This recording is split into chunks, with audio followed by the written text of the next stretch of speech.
السلام علیکم ورحمۃ اللہ وبرکاتہ۔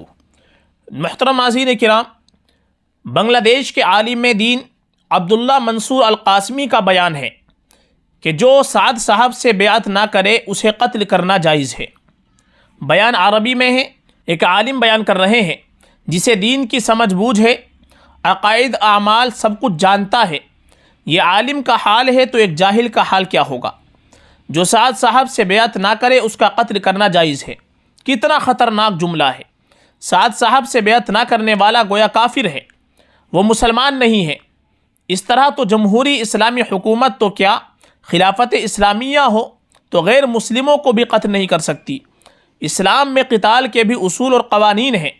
کوئی بھی ایرا غیرہ نتھو خیرہ امارت کا دعویٰ کرے، بیعت نہ کرنے پر قتل کو جائز قرار دے، یہ تو کھلی دہشت گردی ہے۔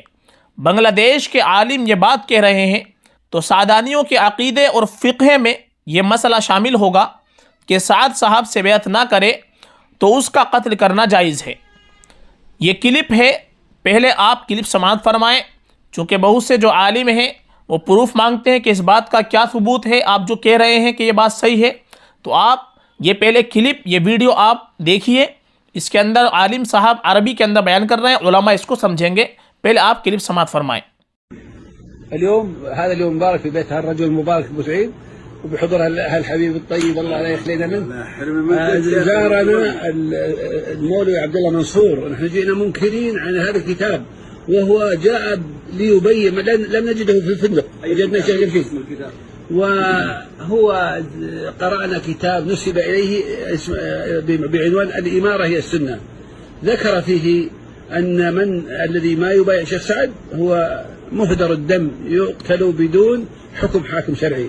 هو قال نعم هذا حصل مني باجتهاد خطأ ولكن أنا رجعت. هل قلت هذا الكلام في الكتاب؟ نعم يا عمي، قبل 3 سنين لما علماء حضرني في هذا لا قبل أنت ماذا قلت؟ نعم. في الكتاب. نعم. أنت اجتهدت، ماذا قلت عن الشيخ حبرجي؟ نعم. هو أمير والذي لا يبايع، ثم بين العلماء لك الخطأ. نعم. ماذا قلت في الخطأ الذي وقع؟ أنا قلت الذي أنا قلت من نفسي بغير القرآن والسنة. أنا أعترف خطئي. ما هو الخطأ الذي وقع فيه؟ يعني الذي لا يبايع الشيخ سعد فدمه هدر، فهذه بدون حكم، بدون حاكم. نعم. أنا مخطئ في هذا الكلام. طيب. هذه الكتاب ما طبع، هذه مسودة الكتاب، وأنا أعطيت لبعض العلماء للتصحيح، وقبل التصحيح في الكتاب يعني شاع من شاع، فلما أنا عرفت وطلبوك العلماء حضرنا العلماء، أنا ذهبت في مجلسهم واعترفت. بنگلہ دیش میں 18 دسمبر 2024 کی رات شب خون بھی اسی فقہ سعدیانی کے تحت ہوا ہے۔ یہ بالکل کھلی دلیل ہے۔ بنگلہ دیش میں یہ حالات ہیں تو بقیہ بر صغیر کے دیگر ممالک بھی چوکس اور چوکنے ہو گئے ہوں گے۔ جو سعد صاحب سے بیعت نہ کرے اسے قتل کرنا جائز ہے۔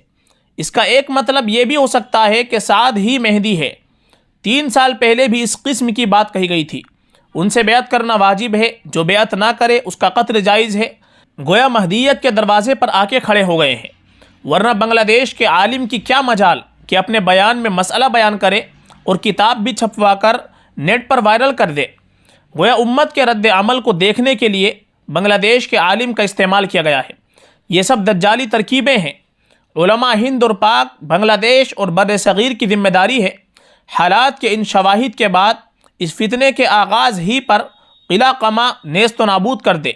ان باتوں کو مخالفت پر محمول کر کے نظر انداز نہ کریں۔ اکابر علماء کرام کے بیانات میں واضح بتایا جا چکا ہے کہ مومنین اور منافقین کی چھٹنی شروع ہو چکی ہے۔ اس قسم کے فتنوں کو نہ روکا گیا، قدغن نہ لگائی گئی تو امت کا بہت بڑا طبقہ نفاق کا شکار ہو کر مومنین کی جماعت سے چھٹ جائے گا۔ اسی وقت ابھی فرض ہو چکا ہے کہ ہر مسلمان اپنے ایمان کی حفاظت کرے۔ اللہم اہدنا واہد بنا من جمیع الفتن، آمین یا رب العالمین۔